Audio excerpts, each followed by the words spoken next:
If you don't know what you're doing, you can things up in a hurry, from equipment to quotes to customer relationships, as well as your position in the market, and that can get real expensive real fast. And that's why it's so important to plan for all possible scenarios and have contingencies in place to deal with the things that you can't foresee. Failing to plan is planning to fail, and I'm sure that's a quote that you've heard. And while we try to do everything possible as business owners to anticipate every variable when making decisions, whether it's what equipment to buy, what's the best chemicals to use, what services should we offer that are going to be the most profitable, and then taking it even a step further, trying to figure out all the variables on every given job that you go out to give a quote on. With more time and more experience, these things do get easier, and you're able to anticipate the things that you're going to run into on a daily basis.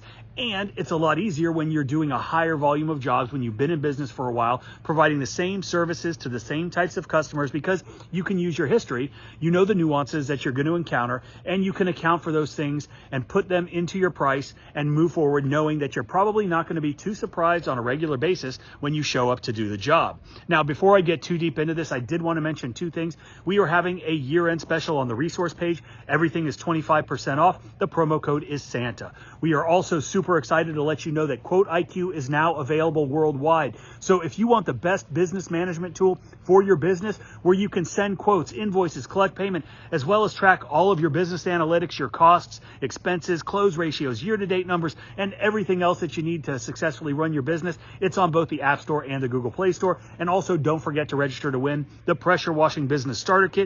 We're giving that away on January 1st. Okay, so back to this monster. Sometimes we get into jobs that are a little bit out of the ordinary. Maybe they're larger. Maybe it's a different scope of work than you're used to. Maybe there are other things at a particular job that you are unaware of because you've never done anything like it. Or you just haven't done it enough to have that historical data or the reference points to allow you to make really good informed decisions, to help you understand all the possible variables that you might encounter. But as business owners, as entrepreneurs, I would assume, like myself, most of us are pretty secure in the fact that we know what we're doing, we're good at what we do, and that makes our jobs easier to some degree. Now, if you've watched my channel, you may have seen the video where I talked about quoting this job, right? And the fact that it was one of the larger jobs that we've undertaken in both size and price. And like so many jobs, this one did throw us some curveballs.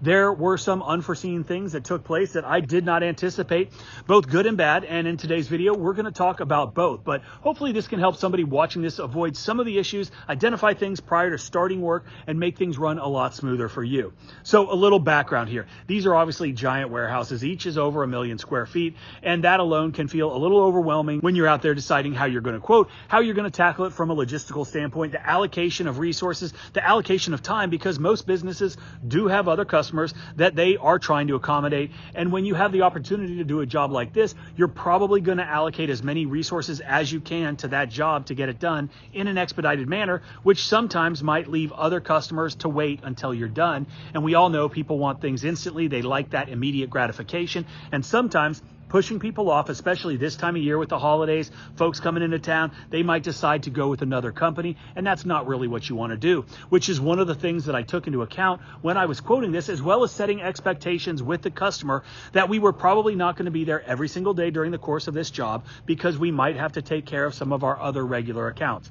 So on this job, I knew I was going to have boom lifts brought in. And as we all know, there is a cost, sometimes significant, associated with this, depending on what you need and how long you need it for. However, another cliche, you have to spend money to make money, is something that most business owners sometimes struggle with. But if we didn't have the proper equipment, we wouldn't be as efficient, we wouldn't be as profitable, and that's not how you want to run your business. Regardless, on the first day, I wanted to have boots on the ground. I wanted to see what we were capable of doing without a lift, so then I could plan accordingly on how many days we would actually need the lift for. Fortunately, when I was talking to the site supervisor, I'd mentioned bringing in a lift, and he said that they actually had a 40-foot boom lift that we could borrow. So that was one of those unforeseen things that was a real blessing. Now, we had full access to the lift for about 4 days, but then unfortunately they needed to use it inside of the facility, and we needed it for about 1 more day. And I'm going to talk about that here in a second. So I ended up having to rent a lift, but it was actually on the last day of the project, and it coincided with the weekend, which was good for rentals,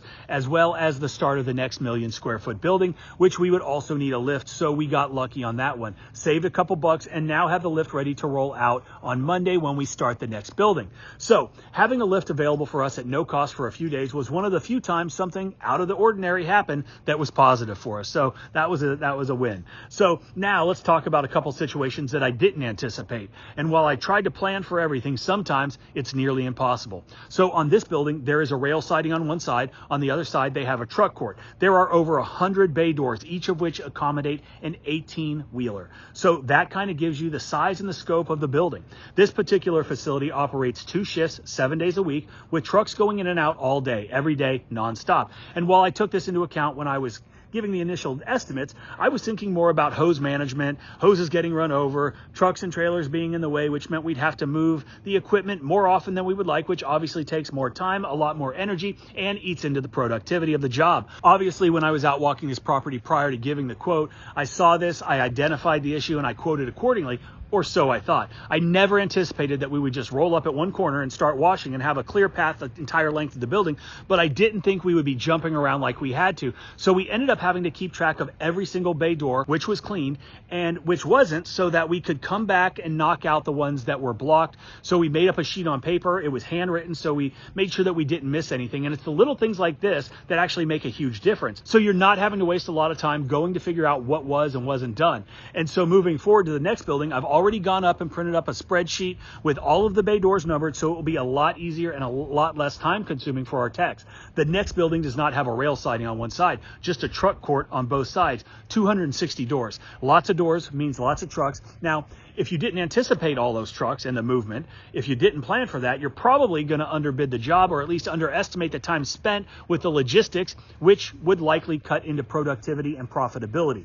Another thing that I didn't anticipate being as big an issue as it was the employee parking lots, or more specifically, having the employee vehicles moved from the areas where they park at the times and days we requested that they be moved. Now, I requested this multiple times, several days in advance, to just have the vehicles parked further away from the building so we could take care of those sections. None of this happened. So I decided to set aside one day. I had it all planned out with the superintendent that all the cars would be moved so we could get in and knock everything out quickly and efficiently. My guys got there on that day. Not a single car was moved. So I had to send everyone back to the yard, and we did a cleanup maintenance day, which was needed, but we did lose a day. It wasn't something I anticipated happening. We ended up leaving these sections for the last day, which meant coming back out on a weekend because that was when they had the least amount of employees, the least amount of traffic, and they were still not moved. So I drove to the job site. I talked to the office manager, letting him know that we would be out there washing today.